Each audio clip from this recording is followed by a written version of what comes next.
Vem är det verkliga monstret? Är det här början till slutet för den svenska modellen? Och så fäller vi en tår för alla svenska techbros där ute. Där har ni det klatschiga löpet för dagens avsnitt av Mammons rike.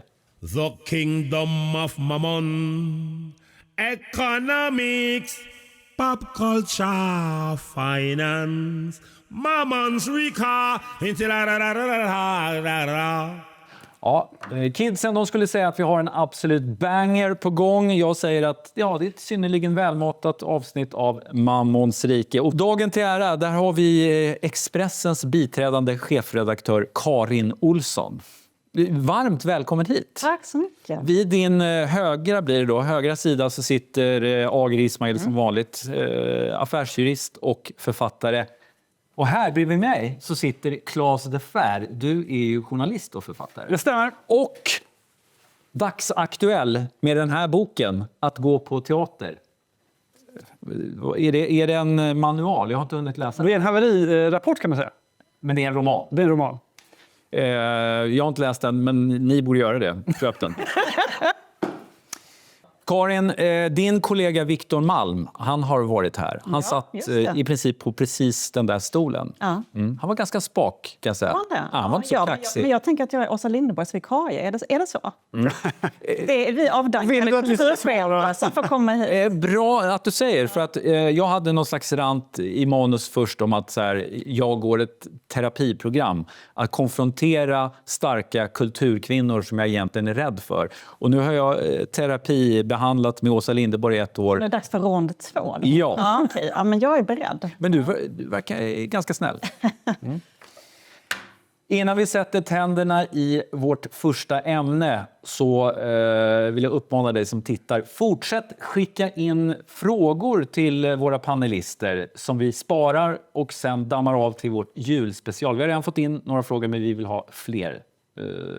Maila till mammonsrike@efn.se. Mammons rika. Nu sätter vi tänderna i veckans stora snackis. Medieprofilen Joakim Lundell torterades av sin mamma som barn. Det är en fasansfull skildring han berättat i böcker och tv-program. Joakim Lundell har spridit bilden om sig själv till miljoner svenskar. Men är det en sann berättelse? Dokument inifrån släppte i veckan första avsnittet av Bo-Göran Bodins granskning av YouTubern och influencern Joakim Lundell, eller Jockiboi som han kallades för i tiden. En makthavare i det svenska medielandskapet med över 1 miljon prenumeranter på YouTube och lika många följare på Instagram. Som ni kunde se i klippet här tidigare så skärskådar första avsnittet uppgifter om att Lundell ska ha blivit misshandlad och torterad av sin mamma. Uppgifter som avhandlas i självbiografin Monster som blev en bestseller och kan man väl säga Lundells biljett in i den mediala värmen. Han fick sommarprata, sitta i morgonsoffer och medverka i både poddar och dokumentärer. Allt för att vittna om sin traumatiska barndom, uppfostrad av en pillertrillande missbrukande mamma. Har ni sett den här första delen i dokumentärserien? Det är klart. Det är klart. Ja. Initiala reaktioner? Den är väldigt intressant, men man får ju också ont i magen. För att det är ju väldigt speciellt att man som granskande reporter har kommit över någons journaler och utan någons uttryckliga medgivande berättar om vad de innehåller. Claes, känner du igen dig i östgötska mörkret som tonar upp sig i denna dokument? Nej, så känner jag om man ska ta den här frågan på allvar så tror jag inte det är en fråga som är unik för just Östergötland faktiskt. Men jag tänkte på det Karin säger, du har såklart sett den. Jag känner ingen som helst lust att se det här överhuvudtaget. Och jag värjer mig lite mot också begreppet makthavare. Det är klart att han är väldigt stor på YouTube. Men han är ju inte, alltså han är ju stor i det här räckviddshjulet vi lever i. Jag tycker inte om att göra det på något sätt. Jag tycker inte han är en person som... Det finns inget i hans värld som attraherar mig. Och då är vi ändå från samma del av Östergötland. Jag tror att det mörkret som du säger, jag dras inte till just det mörkret helt enkelt. Nej. AG, vad säger du? Tycker du att det är rimligt att public service lägger då 3 timmar sammanlagt på att granska en YouTuber-influencer. Ja, men det är intressant. Jag vet inte om jag tycker det är rimligt, men varför inte?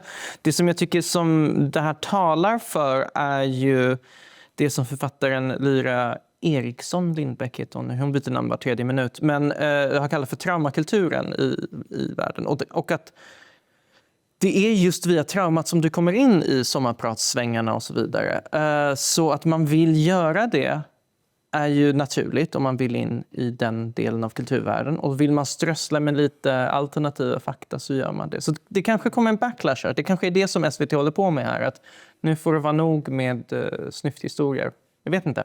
Men Claes, menar du att du inte har sett det? Nej, jag har, men jag hade ingen lust att se det. Alltså, jag drogs inte till det. Jag klickar inte på de här artiklarna. Jag tycker inte att det finns inget i det här som tilltalar mig. Så jag har heller inte intresserat mig för Jocke Lundell alls. Men du kan stå för att du har gjort det. Nej, men efter jag sett den här så har jag också tittat på den 3 timmar långa dokumentärserien på TV4 som handlar också om honom. Ja. Just för att förstå alla nyanser och så. Att det här har ju blivit som ett drama som alla pratar om. Och som innehåller enormt mycket nyanser och problem som faktiskt är ganska intressanta. Kände du att TV4-dokumentären gav dig någonting ytterligare? Att det fördjupade din... Det tyckte jag, för att de citerar också ur journalerna. Och där förstår man ju att även om de här tortyrinslagen inte är sanna, det vet vi ju faktiskt inte, men även om de inte skulle vara sanna så pratar vi inte om årets mamma direkt. Utan Joakim Lundell har ju haft en fruktansvärd uppväxt. Alltså helt utan tvivel en fruktansvärd uppväxt. Vad tror ni om risken som SVT utsätter sig för här? För att det här kan ju få en backlash. Han har en ganska stor och trogen följarskara. SVT kan alltid gömma sig mot det vanliga hotet om de får minsta kritik, och det är att kritiken hotar den svenska demokratins grundvalar. Det gör man också alltid. Oavsett om det är ett reklaminslag eller något annat, det kommer de kunna säga direkt. Däremot är det intressant hur de jobbar med att allting ska vara 3 avsnitt nu på Dokument inifrån. Tack, Dokument inifrån. Och det kan ju dras ut. Ibland kan man ju känna, det här låter ju för sig som det finns då material kanske för det, men i vissa fall kan man ju känna att de sista kanske 40 minuterna på de här är väldigt långa. Det är som de här Netflix-serierna där första avsnittet och sista avsnittet innehåller plott och däremellan är det typ. Ja, exakt så. Men jag tycker inte att SVT utsätter sig för någon risk här överhuvudtaget. Man har tagit en av sina bästa reportrar som har gjort en jättegedigen granskning. Man vet att det här kommer att väcka enormt mycket engagemang och ilska. Men än sen då? Man kommer att nå tittargrupper som man annars väldigt svårt att nå. Kanske många med lägre utbildning på landsbygden. Kanske personer som i allmänhet inte tar del av så mycket SVT. De kommer att komma in och titta. Det är en räckviddsmove det här. Så att, jag tror att SVT kommer att vara jättenöjda med att man har mobiliserat en grupp som man annars har svårt att nå. Blir det här SVT:s Zlatan-bok? Ja. Jag skulle vilja återkoppla till det här traumakultur. Ja, nej, men för att det finns en uppenbar dramaturgi här. Först är det liksom ett kändisskap som etableras på princip vilka meriter som helst. Det är svineri, fylleri, onani, hånfulla blogginlägg, elaka listor, taskiga krönikor. Men för att verkligen släppas in i någon slags medial värme, kanske till och med kulturellt finrum, så måste man liksom kokettera med olika trauman och olyckliga saker. Bearbeta ett sår. Och jag håller med. Jag vill inte förringa Joakim Lundells hemska barndom. Verkligen inte. Men det finns ju andra som på något sätt först har kommit ut som svin och sen så blivit fina människor för att de har pratat jättemycket om olycklig barndom och taskiga farföräldrar och vad det nu kan vara. Det finns, jag tycker Karin har en poäng. Alltså, i den här typen av diskussioner så blir det alltid så att säga, gjorde hon de här konkreta frågorna. Sen oavsett det så kan det varit väldigt tufft ändå, så att det är inte svart eller vitt på det sättet. Det fanns en person som i norra Sverige, ingen jämförelse övrigt, som tog på sig en massa mord och så visade det sig att han inte hade begått dem. Men han hade ju ett par andra domar innan som man kanske inte riktigt har påminnt om. Lågholm i fatet helt enkelt. För att ge mig ut på väldigt tunn intellektuell is, att titta på er två här. Är det inte så att det här är på något sätt det här är de sista reminiscenserna av freudianismen som nu håller på att kastas över bord? Bortträngda minnen och sånt där. Ja, men det bortträngda minnen vet vi ju är falskt. Det vet vi ju inte är en grej som faktiskt existerar. Däremot så tror jag verkligen att han, om vi kollar på de här journalerna och det som står i dem, att det är mycket möjligt att det inte står vissa saker, men som har liksom triggat honom, om man vill kalla det, när han har läst och som har fått honom att minnas saker. Det är inte samma sak som bortträngda minnen som kommer fram via hypnos eller vad man vill säga. Liksom.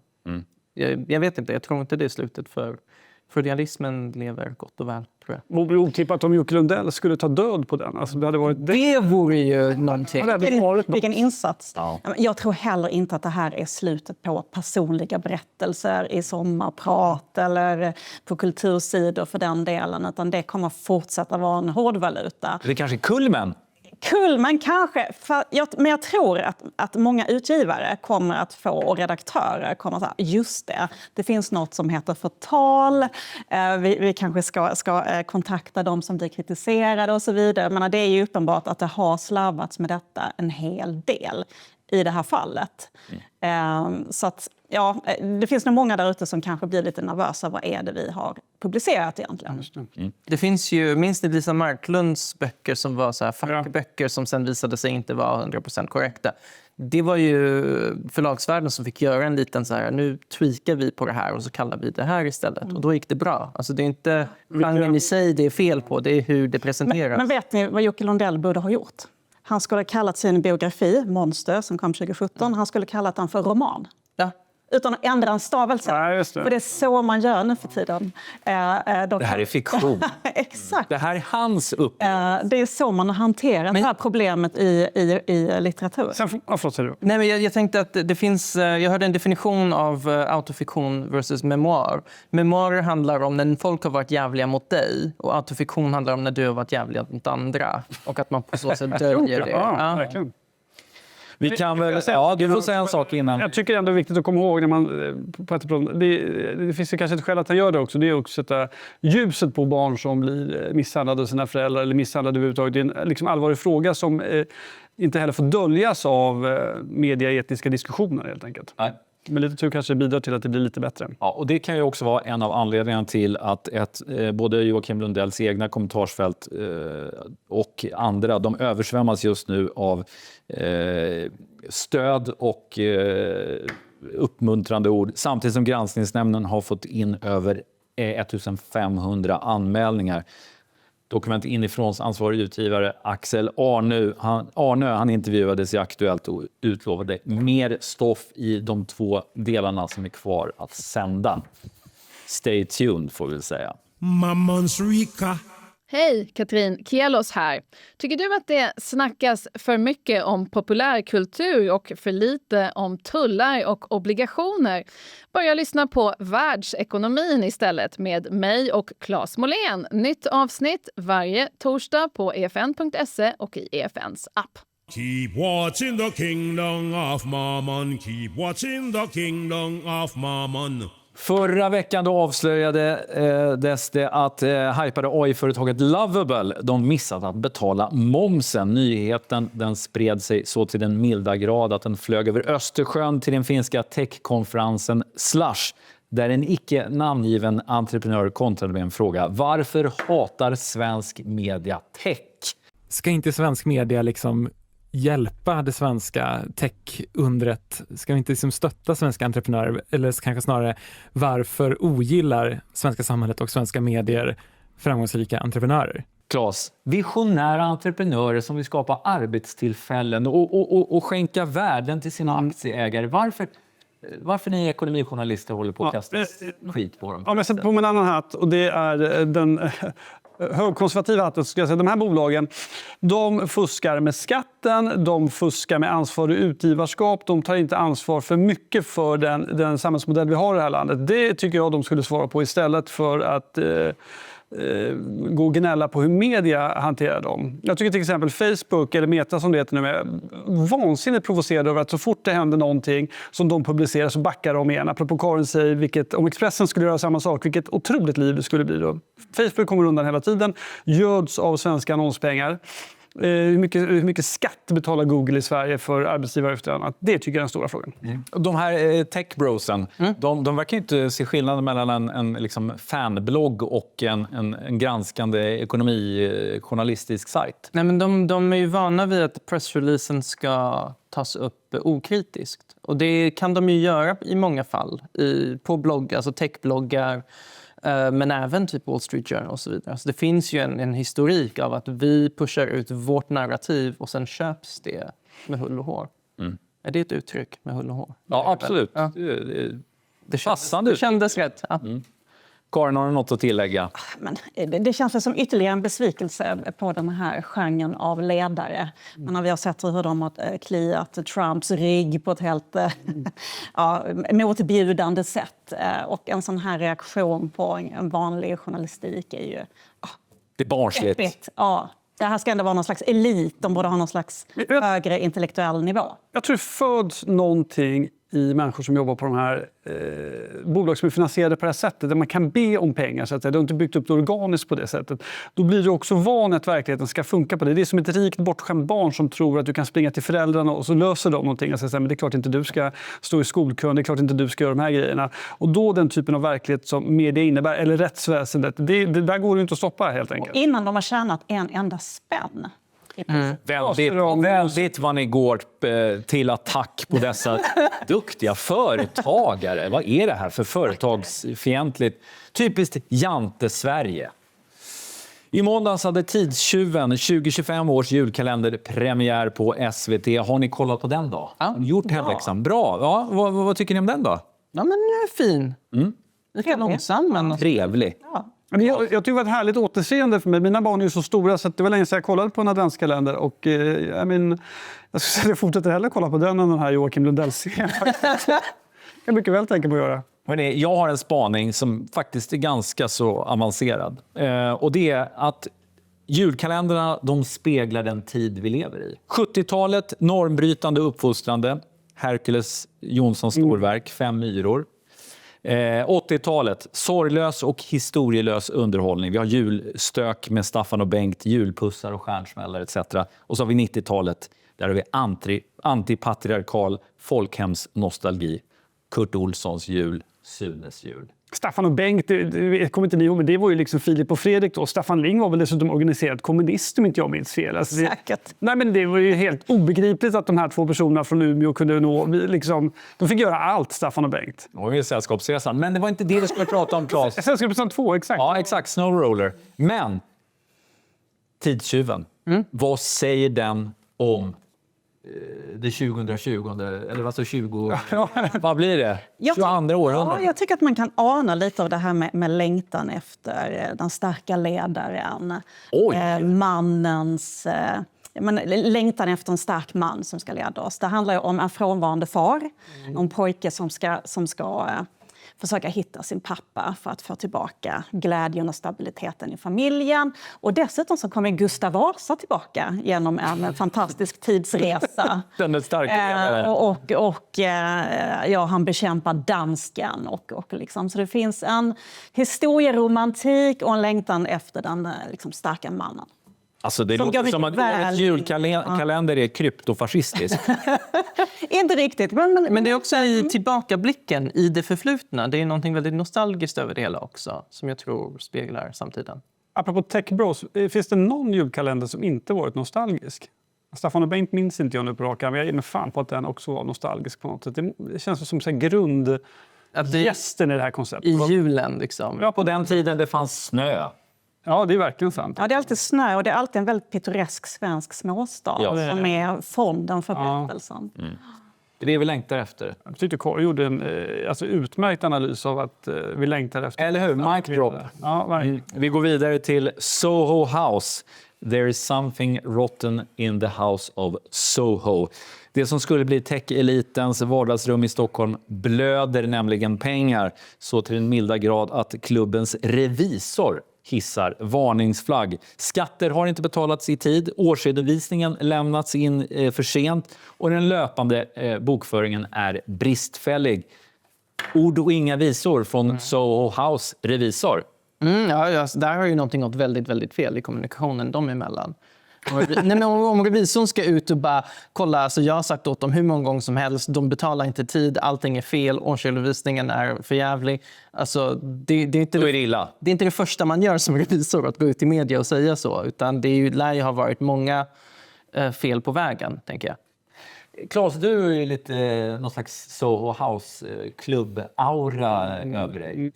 Jag har Har du varit med i klubben? Jag har varit medlem i Soho House. Jag gick ut. Detta skedde av 2 anledningar. Den första var för att en kamrat till mig som fastighetsmäklare kom dit med skjorta och slips en gång. Och då sa de så här går vi inte klädda, vi är lite skönare här. Och det är definitionen på att vara jävligt oskön att börja lägga sig i folk är klädda. Det andra var när jag själv kom dit. Och så skulle jag göra en incheckning och så började personen bakom disken prata engelska med mig.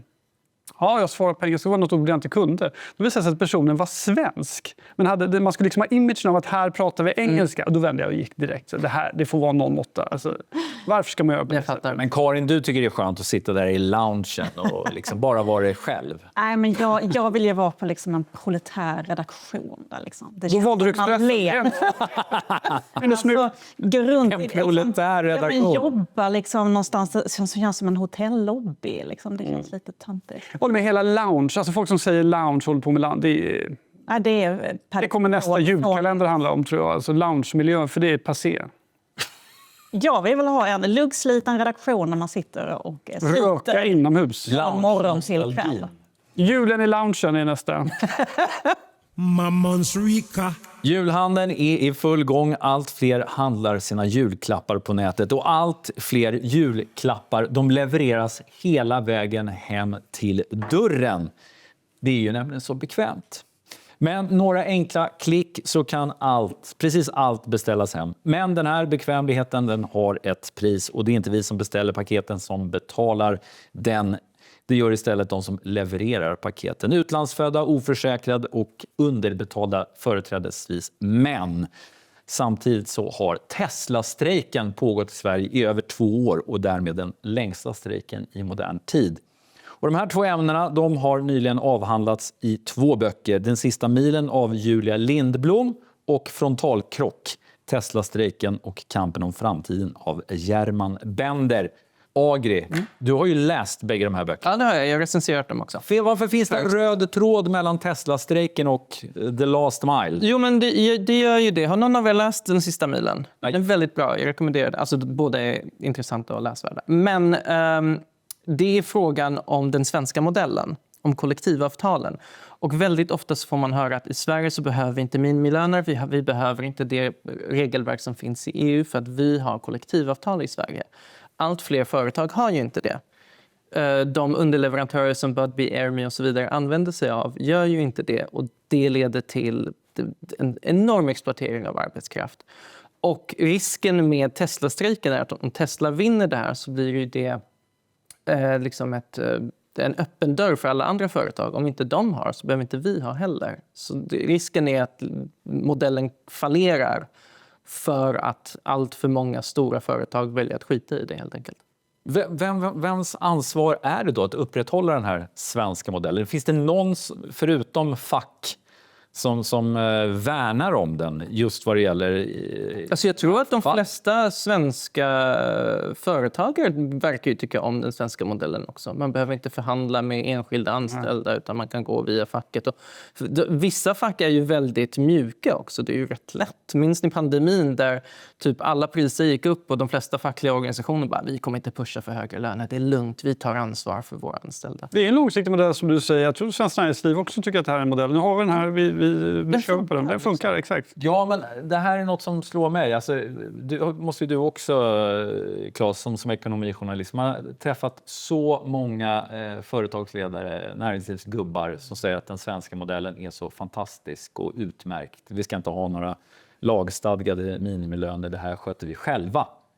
Men var är de nu när den utmanas, denna svenska modell? Det kan man ju fråga sig. Ja, men de hejar ju inte på Tesla å andra sidan. Du märker ju inte ett sånt stöd för någon kliver fram och säger så här, vet ni, de här har slagit in första sidan. Det finns ju ingen bakom dem. Nej. Jag tror också att den svenska modellen kommer stå fortsatt stark. Men det som redan har hänt är ju att vi får någon slags underklass som ska betjäna medel- och överklassen i gig-ekonomin. Och det verkar accepteras väldigt brett. Och det finns ju inget reellt motstånd mot att bekämpa den typen av ekonomi. Att människor lever som på 1800-talet ungefär. Och det är såklart fruktansvärt. Man kan ju utöva sin konsumentmakt. Jag gick ut på stan och pratade med svenska folket hur de ser på detta. Jag stannar och svarar på en liten fråga. Vad är det för fråga? Det är om du köper några julklappar på nätet. Nej. Jaha, nej. Det gör jag inte. Köper du några julklappar på nätet i år? Det kommer jag kanske göra. Levereras de hela vägen hem till dörren? Nej, uthämtningsställe förmodligen. Alltså de jag köper jag kanske på nätet. Men jag köper inte många julklappar i år. Men du beställer hem mat på Foodora och Uber Eats och sådär? Nej. Varför inte då? Jag tycker det utnyttjar personer, de som kör. De ska väl vara glada att de har ett arbete? Ja, men man ska ha rimliga villkor. Köper du mat på nätet, på Uber Eats och Foodora och sådär? Nej. Det händer att du beställer kanske Foodora eller Uber Eats? Nej. Kollar ni om de som levererar maten har kollektivavtal? Nej, det brukar inte. Det brukar inte kolla på. Nej. Är det här något som plågar er på något sätt? Arbetsvillkoren för de som levererar? Jo, liksom. Jag kanske inte tänker på det så mycket, men det finns väl en tanke där liksom. Du ser ut att ha lite dåligt samvete. Ja, men det kanske är lite dåligt samvete. Tänker du på om de som levererar maten har kollektivavtal? Det gör jag faktiskt. Jag vet att Foodora inte har det. Men att de har ganska schyssta villkor ändå, som jag har förstått det. Det är inte någonting som plågar mig. Det är det faktiskt inte. Men det är någonting jag tänker på, absolut. Jag tycker det var påfallande många här när jag var ute och frågade som verkligen fattar någon slags principbeslut. Ett moraliskt beslut. Att de inte...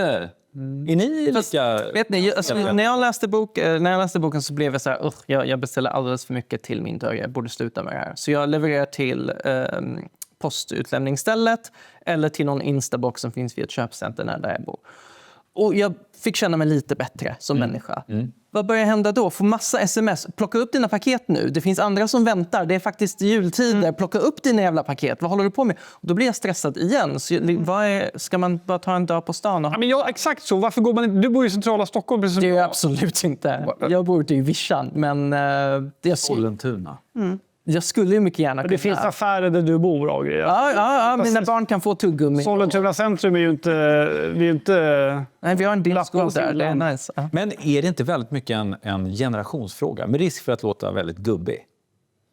Alltså, det här med paket vet jag inte om jag har reflekterat så mycket över. Däremot har jag aldrig beställt mat i hemkörning någonsin. Det känns som så här lägsta formen av... civilisation. Liksom. Ja, man inte ens kunna laga sin mat eller åtminstone gå och hämta den själv. Exakt. Men jag har ju testat de här TipTap någon gång. Uber, Bolt, Airbnb. Alltså de tjänsterna har jag använt med en känsla av obehag efteråt. Skam. Ja. Samma här. Jag kan förstå, alltså, drar man alla de här över rätt streck, alltså att någon cyklar hem med mat eller paket, en sak, men att hyra någons lägenhet i en annan stad, är det... Men det handlar om liksom den här delningsekonomin där det inte finns någon som tar ansvar för ett samhälle. Alltså Airbnb har ju utarmat stadskärnor och driver upp huspriserna i städer så att den vanliga lokalbefolkningen trängs ut. Alltså nu låter det som att jag är supersocialist. Det är jag verkligen inte. Men även en liberal kan tycka att det är obehagligt när en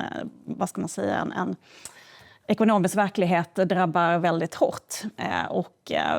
Vi vill ha ett vettigt samhälle för alla ändå. Hur ska det här sluta då? Man brukar säga att det går inte att trycka tillbaka tandkrämen i tuben. Brukar man säga det? Min producent säger det väldigt ofta. Då så vore det naturligtvis sant. Nej, det behöver inte göra. Men är det lagstiftning som... Man har ju just Airbnb och sådär. Har man ju liksom motverkat eller motarbetat med lagstiftning. Och i Italien till exempel. Nederländerna, Spanien. Turistskatt etc. Men alltså, finns det effektiva medel för att liksom Alltså det som är värt att veta är ju att ingen av de här leveransföretagen går ju med 1 krona vinst. De är ju enorma förlustaffärer. Trots exploateringen av arbetskraft, trots allt det där, så går ju inte de med vinst. Så det är ju bara att sluta investera i dem. Alltså det är bara, de här kommer inte bli lönsamma och så försvinner det. Nej, och sen är väl sanningen också att konsumenterna kommer inte betala för detta om den verkliga kostnaden verkligen läggs på fakturan. Och det där bekväma samhället kommer vi ha väldigt svårt att ge upp, tror jag. Ja, det tror jag också. Shop och Sally, bing, bing, bing, bing, bing, bing, bing, bing, bing. Det var bistra ord från Karin Olsson. Jag ska nu försöka lätta upp stämningen med lite köp- och säljrekommendationer. Claes, jag tänker du som är bokaktuell och allt, du får börja. Köp eller sälj? Ska jag få börja? Då vill jag säga att Moderna Museet, sälj det. Jag önskar att de ska sälja Nicke de Sanfals Paradiset och att Stockholms stad ska köpa det och ställa det på Slussen. Nu står Paradiset i en grop på Skeppsholmen som ingen ser, och Slussen är ett betong-granitgrått plats. Och eftersom jag nu varit i Paris och sett utställningen om Nicke de Sanfal så tänker jag att det vore en bra grej. Så jag har både en köp och sälj, eller du kan sätta etikett själv. Och vi kanske ska förtydliga, Nicke de Sanfal, det är alltså den här franska skulptören som har gjort de här... Skulptris. De här barbapapadrika figurerna, rätt erotiska och liksom mycket starka färger och så vidare. En jättestor konstnär som hade ett av sina genombrott på Moderna Museet under dåvarande chefen Pontus Hultén. Så därför finns ett starkt band mellan både Sverige, Moderna Museet och framlidna Nicke de Sanfal. Det här hör inte hit, men när jag som barn gick på Moderna Museet, jag hatade dessa skulpturer. Och jag känner fortfarande, även om jag liksom, har blivit visare med åren, men fortfarande tycker jag att de där är äckliga och de föreställer ingenting. Så tyckte man ju ofta. Men ni vet de här mobilerna som ligger på kullen ovan. I Sanfals skulpturer och så vidare är det Yves Tanguy, de här mobila skulpturerna. De hörde ju hemma i Danderyd. De var ju bara på Moderna för en utställning. Och sen skulle de till ett bostadsområde och ingen där ville ha dem. De bara, ni kan behålla dem där, vi vill inte... Så det kanske är som med Slussen också, att kommer Nicke de Sanfal dit så är det bara... Det får ju egentligen stå i en fontän, men det tror jag kanske inte de kommer klara, men sätter de på Slussen, det är ju pang, det är, eller hur Karin? Geni. Ja, för en gångs skull, Claes, så håller jag med dig. Jag tycker det var jättebra idé. Köp dem Stockholms stad och ställ dem på Slussen. Agri, vad vill du köpa eller sälja? Jag säljer Spotify Wrapped, men inte av skälet att jag är så trött på att alla delar sina Spotify Wrapped. Det tycker jag är jättekul. Jag vill jättegärna veta vad du lyssnar på i slutet av varje år. Alltså det ger mig glädje. Men problemet jag har med det här konceptet är att det är vår data. Det är min metadata. Jag har inte tillgång till den. Vilket jag hade på MP3-tiden. Alltså man visste vad man hade spelat, hur ofta och så vidare. Nu är det Spotify som har all den datan, som använder den hur de vill. Och en gång om året som en liten present till mig så får jag del av min egen data. Det är ändå lite sjukt. En integritetsfråga. Jag tror det. Ja. Jag säljer det. Sälj den. Ja. Karin, vår hedersgäst. Ja, men då vill jag sälja något som går helt stick i stäv med det som Agri sa. Jag vill sälja Integritetsskyddsmyndigheten. Bara sälj den. Varför? Därför jag gillar inte integritet. Nej, jag bara skojar. Det gör jag. Men så fort den myndigheten öppnar munnen så är det dåligt för journalistiken. Jag menar, de håller på att sabba allt på de här rättsdatabaserna som försvårar granskande journalistik enormt om man tar tillgång till rättsdatabaser.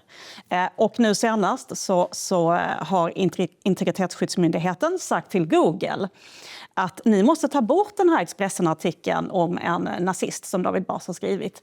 För att den som är omnämnd i den artikeln vill inte att den ska finnas där ute på internet längre. Och Google säger, ja men det här är ju journalistik och det här har allmänheten rätt att få veta. Då säger myndigheten, den ska bort. Så inom 2 veckor så går inte den att söka längre på det här namnet och hitta den. Och det är helt bisarrt att en myndighet behöver ägna sig åt detta. Och det som vi en gång i tiden var så glada för, och var bra att EU kämpar emot techjättarna och lagstiftar. Vi har fått ett enda helvete med GDPR och cookies och komplicerad lagstiftning som försvårar för företag, för journalistiken. Alltså, är det värt det? Det säljer vi rakt av. Sälj. Vem borde köpa det? Ingen. Ord och inga visor. Jag var lite orolig där ett tag när du sa att du ville bli mer proletär. Men nu känner vi igen Karin Olsson från liberala fyrbålet Expressen igen. Typiskt att vi känner igen henne precis när vi ska sluta och vi har som roligast. Men så är det här i livet. Så även i Mammons rike. Tack för att ni tittade och glöm nu inte att skicka in era frågor till Åsa Linderborg, Fredrik Strage och Agri Ismail med julfrågor på mammonsrike@efn.se. Nu säger vi tack och adjö. This is the end and we will be back. The kingdom of Mammon. Det här var en produktion från EFN. Ansvarig utgivare Anders Hägerstrand.